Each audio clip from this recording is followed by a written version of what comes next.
orang yang mengurus anak-anak.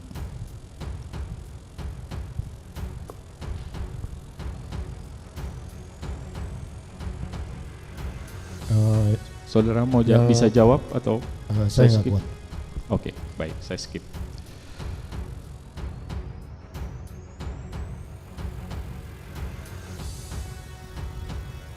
Dan saya minta dia untuk resign.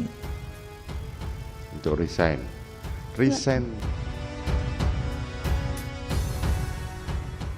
Cucuran air mata Ferdy Sambo dan istrinya Putri Chandrawati dalam sidang pemeriksaan terdakwa kasus dugaan pembunuhan berencana Brigadir J diperkirakan tidak bakal bisa mempengaruhi jaksa penuntut umum dan majelis hakim dalam menyusun surat tuntutan dan putusan. Menurut ahli hukum pidana dari Universitas Trisakti Asep Iwan Iriawan, tingkah para terdakwa dengan memperlihatkan kesedihan tidak menjadi pertimbangan bagi jaksa atau hakim dalam menyampaikan tuntutan atau vonis.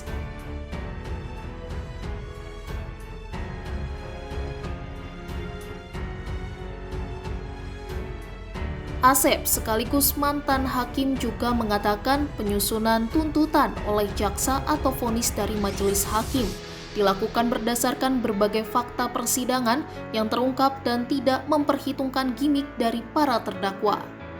Sedangkan ahli hukum pidana dari Universitas Indonesia, Eva Ahchani Sulfa, meyakini hakim dan JPU akan berpegang kepada fakta persidangan yang terungkap dalam menyusun tuntutan dan putusan atau vonis. Maka dari itu, hakim dan JPU sudah seharusnya tidak terpengaruh dengan sikap para terdakwa yang menangis di ruang sidang. Dalam pemeriksaan sebagai terdakwa pada persidangan yang digelar di Pengadilan Negeri Jakarta Selatan pada Selasa 10 Januari 2023, Ferdy Sambo menitikan air mata ketika menjawab sejumlah pertanyaan hakim. Suara Ferdy Sambo bergetar ketika majelis hakim mendalami soal cerita dugaan pemerkosaan terhadap sang istri yang diduga dilakukan Yosua di rumah pribadi di Magelang, Jawa Tengah pada 7 Juli 2022 lalu. Sambo juga terlihat menangis ketika disinggung tentang nasib keempat anaknya ketika kedua orang tuanya ditahan dalam kasus itu. Putri Chandrawati pun berharap tidak ada pemberitaan yang bersifat asumsi negatif dari kasus yang tengah menimpa ia dan suaminya Ferdy Sambo.